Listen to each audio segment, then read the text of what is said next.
मोदी महाविहार या आंदोलनाचे प्रचारक जयप्रकाश सिंगजी हे सुद्धा तिथे येऊन आलेले आहेत. त्याचप्रमाणे आदरणीय बंदेगण आणि महाराष्ट्राच्या वेगवेगळ्या विभागातून आलेले महाराष्ट्र राज्य जनजागृती समितीचे मुख्य समन्वयक आमच्या कोकणातून उपस्थित असलेले संदीपजी कदम, नागपूरमधून उपस्थित असलेल्या शिल्पाताई नागदेवते, फुलझेरे साहेब, सुरज साखरकर, त्याचप्रमाणे राजेश बनकर, मराठवाड्यातून उपस्थित असलेले सत्यजित साळवे साहेब, उत्तर महाराष्ट्रातून उपस्थित असलेले रवींद्र हिरवे साहेब, पश्चिम महाराष्ट्रातून उपस्थित असलेले राजेश गायकवाड साहेब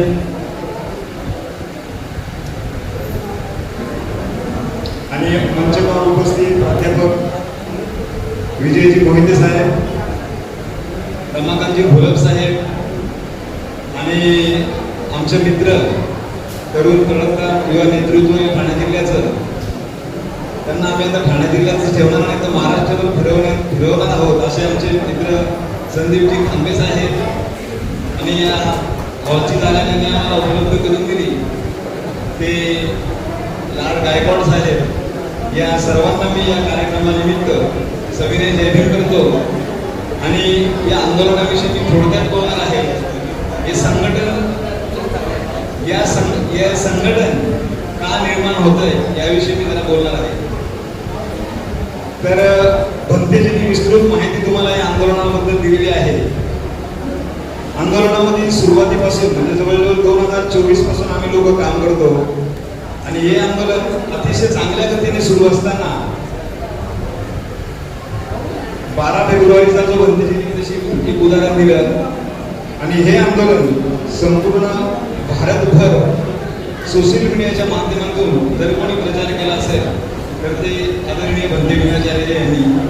भंते विनाचार्यांच्या अगोदरही आम्ही या आंदोलनाच्या काही देशामध्ये मीटिंग केलेली आहे आणि त्या मीटिंग केल्यानंतर आपल्याला जनजागृती अभियान मगाशी भंतेजींच्या बोलण्यात आलं की या आंदोलनाविषयी आपण जनजागृती केली नाही, ही वस्तुस्थिती आहे, हे वास्तव आहे.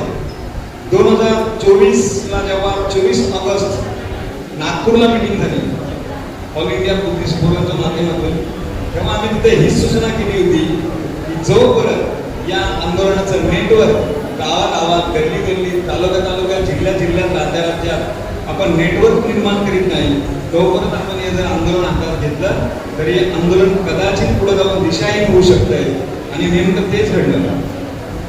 तरी पण त्याच्यानंतर 24 ऑगस्टला मीटिंग झाली, 17 सप्टेंबरला पटण्याला हे आंदोलन झालं. त्या आंदोलनामध्ये एकदम बोगस असं नियोजन, कुठलंही नियोजन नाही, कशा पद्धतीने ते आंदोलन झालं तिथं उपस्थित असणाऱ्या लोकांना माहित आहे. पुन्हा 18 सप्टेंबरला बोधगयाला राष्ट्रीय मीटिंग झाली.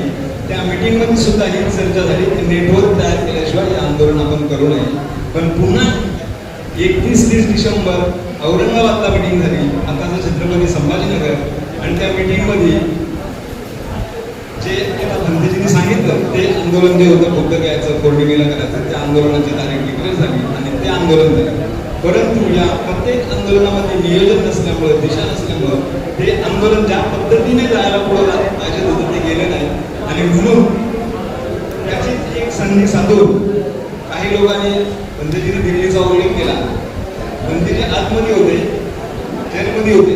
आम्हाला समजलं दिल्लीला मीटिंग आहे आणि दिल्लीला 5 तारखेला जंतर मंतरवर आंदोलन आहे महाबोधी महाविहाराच्या संदर्भात आणि भंतेजींची जेलमधून सुटका करण्याच्या संदर्भात. आंदोलन तर आमच्यासाठी एक विषय महत्वाचा होताच, पण ज्या आंदोलनासाठी एक तरुण योद्धा जे आता भंतेजी पद स्वीकारलेलं आहे, एक आदर्श असं पद स्वीकारलेलं आहे समाजातलं, त्याला आतमध्ये टाकण्याचं काम या एकदा ब्राह्मणवादी व्यवस्थेने केलेलं आहे. आणि त्याच्यासाठी त्यांना सोडवण्यासाठी आंदोलन जर दिल्लीला होत असेल तर आम्ही अनेक लोकांना घेऊन दिल्लीमध्ये गेलो. दिल्लीमध्ये जंतर मंतरला आंदोलन झालं, पण भंतेजींच्या सुटकेविषयी कुठेच काही चर्चा झालेली आम्हाला दिसली नाही. भंतेजी आपको मालूम रहेगा उस आंदोलन के बारे में, लेकिन आपकी जो जेल से रिहाई होने वाली थी उसके बारे में आंदोलन था, लेकिन आपके बारे में उधर कोई भी कुछ बोला नहीं. उसके हम सब साक्षीदार हैं। महाराष्ट्र से कम 29 लोग थे, हम उस मीटिंग के साक्षीदार हैं। उसके बाद 6-7 तारीख को अम्बेडकर भवन नई दिल्ली यहाँ पे मीटिंग हुई। आपको भंते जी को थोड़ा समझ में आना चाहिए, इसलिए मैं थोड़ा हिंदी में बोल रहा हूँ। 6-7 को मीटिंग हुई। उस मीटिंग में हम लोग सोचते थे कि भंते जी के रिहाई के ऊपर यहाँ सविस्तर चर्चा होनी चाहिए। उसमें हमारे जो लीगल एडवाइजर ये सब लोग वकील भी थे, मतलब भानु प्रताप सिंह करके एडवोकेट थे सुप्रीम कोर्ट के, और 2-3 वकील थे, उनका नाम अभी मेरे ध्यान में नहीं, लेकिन सब वकीलों से चर्चा हो गई भंते जी को वहां से कैसे निकाला जाए उसके बारे में चर्चा होनी चाहिए थी। लेकिन उसके बारे में दिल्ली में कुछ भी चर्चा हुई नहीं। हम लोग निराश हुए, क्योंकि कोई भी आदमी अगर आंदोलन में आता है और उसके ऊपर कुछ कार्रवाई होती है तो आंदोलन में जितने भी सहकारी रहते हैं उनकी जिम्मेदारी रहती है कि उसके साथ उस स्थिति में खड़ा रहना चाहिए, उसको बाहर निकालने के लिए कोशिश करना चाहिए। तो ऐसी कोशिश हुई नहीं, इसलिए भंते जी 61 दिन जेल में थे और हम लोग पूरा फॉलो ले रहे थे। हम लोगों ने महाराष्ट्र से भंते जी को बाहर निकालने के लिए बहुत कोशिश की। हमारे जेल में वकील है प्रतीक सावंत, और जो हमारे हाईकोर्ट में वकील एडवोकेट संगराज रुपोदे, उनके माध्यम से हम लोगों ने बहुत सारा प्रयास किया। लेकिन वहाँ वकील दिए थे कुछ लोगों ने, तो उनको कुछ पैसे की वगैरह जरूरत रहती थी, तो हमारे जो राजेश गायकवाड़ जी हमारे समिति में काम करते पश्चिम महाराष्ट्र के समन्वय के, उन्होंने 25,000 रुपए भी भेजे थे बंदी जी को छुड़वाने के। ये बातें सब सामने नहीं आती थी, सब बातें गुलदस्ते में रखे आगे सब बातें किए जाती थी। इसीलिए हम लोगों ने ये सोचा दिल्ली में कि हम जो काम के लिए आए, महाबोधि आंदोलन तो वो होगा ही, वो चालू ही होगी, बंद नहीं होने वाला। ये आंदोलन तो हम लोग महाराष्ट्र या पूरे देश में छेड़ेंगे। लेकिन जो बंदे जी फंस गए, जिनको फंसाया गया है, षड्यंत्र करके फंसा गया है, उनको बाहर निकालना भी हमारा जिम्मेदारी है। तो वो जिम्मेदारी के ऊपर काम नहीं हुआ, इसलिए हम लोगों ने उधर एक निवेदन दिया। अभी भंते जी ने जिक्र किया कि BSS वाले जो बुद्धिस्ट समन्वय संघ जो दिल्ली में स्थापन हुआ 7 तारीख को, उन्होंने प्रोग्राम डिक्लेयर किया है महाराष्ट्र में। अभी हम लोग इधर 29 लोग थे महाराष्ट्र से, तो इधर तो मेरे ख्याल से कम 15-20 लोग है। ये किसी को भी पता नहीं कि महाराष्ट्र में ऐसा प्रोग्राम हो रहा है। ये सब करने की जरूरत तभी पड़ी कि हम लोग ये आंदोलन गांव-गांव जाके पहुंचाए। इसलिए ये हम लोगों ने सब किया है। हम कोई संगठन अलग सा संगठन नहीं कर रहे, हम लोग सब आपके साथ ही है, लेकिन उसमें जो हो रहा है वो गलत हो रहा है। इसलिए हम ऐसा सोचते हैं कि महाराष्ट्र के जो लोग हैं जिन्होंने आंदोलन के लिए अपना बहुत कुछ दिया है, मेरे ख्याल से जो बुद्ध पूर्णिमा का जो आंदोलन हुआ वहां से 90% लोग महाराष्ट्र के थे। 90% पैसा महाराष्ट्र का था, लेकिन महाराष्ट्र के लोग किधर भी नहीं थे। आंदोलन तो महाराष्ट्र के लोगों ने उधर भी किया है, और भंते जी भी जो फंस गए उसकी वजह भी महाराष्ट्र के लोग हैं, क्योंकि महाराष्ट्र के 2 लोगों ने उनको फोन किया। पहला फोन आकाश लामा को किया, आकाश लामा गया नहीं।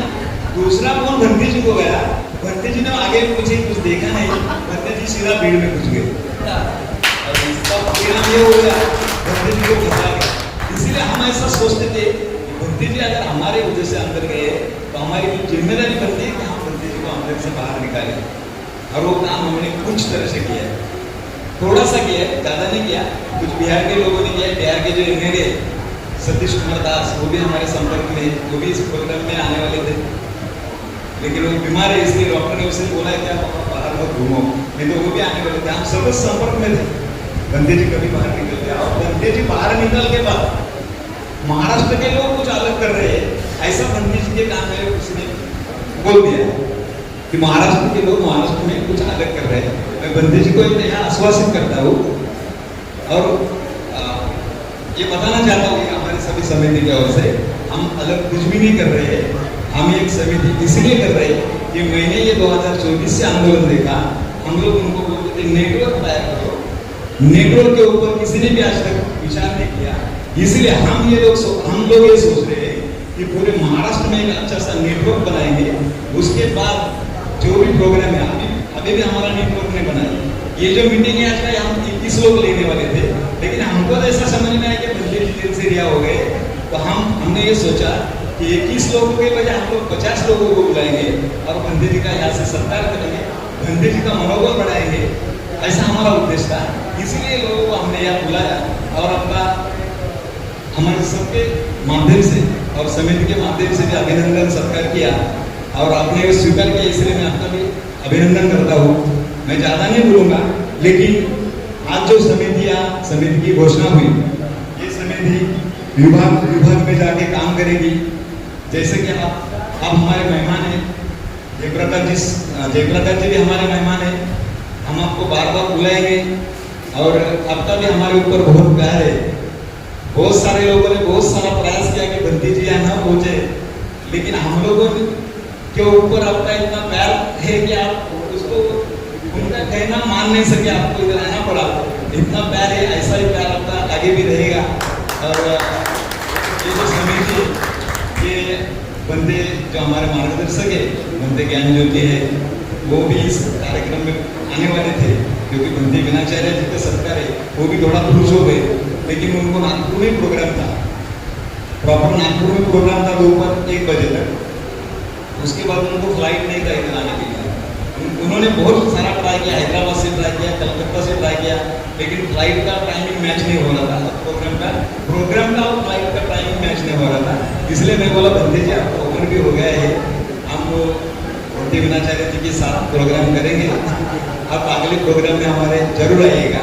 तो उनका भी हमारे ऊपर आशीर्वाद है, इस समिति के ऊपर आशीर्वाद है।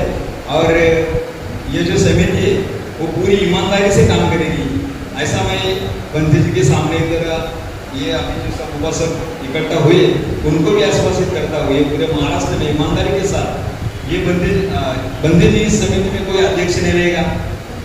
ये एक अध्यक्षीय मंडल हम लोग तैयार कर रहे हैं, पूरे 21 लोगों का है। हर एक विभाग से हम लोग 3-3 लोगों को ले रहे हैं। इसमें एक वकील की कंपल्सरी रहेगा, एक महिला रहेगी और एक जेंट्स रहेगा। ऐसा हम लोग प्लान कर रहे हैं और ये प्लान के ऊपर अगले टाइम में हम लोग काम करने वाले हैं। और यही काम हमारा आगे जाके महाबोधि महावीर मुक्ति आंदोलन को पूरी तरह से सहयोग करेगा। जो लोग इस आंदोलन में सहभागी है, सहयोगी, जिन्होंने हमें आर्थिक योगदान भी इस प्रोग्राम को दिया है, वो सबका मैं तहे दिल से आभार प्रकट करता हूँ। और आप लोगों ने हम लोगों ने किसी को निमंत्रण तो सबको व्हाट्सएप पे भेजा था और ये व्हाट्सएप का निमंत्रण देके आप सब लोग इधर आए, इसलिए आप सभी का इस प्रोग्राम का मैं अध्यक्ष नाते में सभी का तहे दिल से धन्यवाद मानता हूँ। और ऐसे आप लोग सभी इस आंदोलन से जुड़े रहे, बंदे जी का हौसला बढ़ाते रहे और बंदे जी के साथ साथ हमारा भी हौसला बढ़ाते रहे। और मैं अभी इस महाराष्ट्र का जो हमारा कमेटी है, महाबोधि महावीर मुक्ति आंदोलन जनजागृति अभियान समिति महाराष्ट्र राज्य, इस जनजागृति समिति के हर एक विभाग से आए हुए जो हमारे मुख्य समन्वयक है, उनकी नियुक्ति हम लोग बंदे जी के हाथ से करना चाहते हैं। तो मैं बंदे जी से विनती करूंगा कि बंदे जी पहले जो हमारे मुख्य समन्वयक है संदीप लहू कदम, वो कोकण विभाग से आते हैं और उनका कोकण विभाग में बहुत बड़ा काम है, बहुत सारे संगठनों से वो जुड़े हुए हैं। आप आपके कर कमलों से उनको नियुक्ति पत्र देंगे, मैं ऐसे आपको विनती करता हूँ।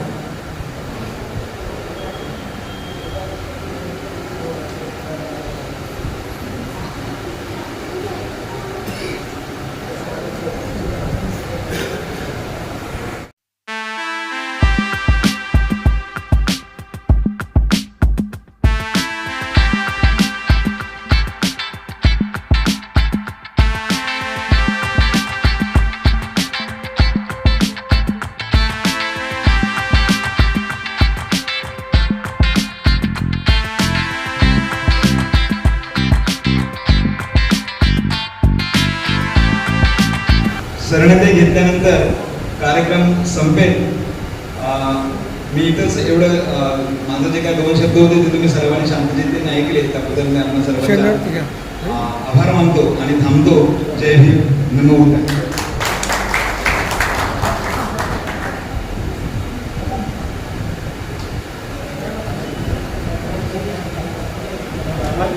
शरणं वयं तुतो मे शरणं वरं एतेन सच वचेन होतु मे जयमङ्गलं नाति मे शरणं वयं धम्मो मे शरणं वरं एतेन सच वचेन होतु मे जयमङ्गलं नाति मे शरणं वयं सङ्गो मे शरणं वरं एतेन सच वचेन होतु मे जयमङ्गलं साधु साधु साधु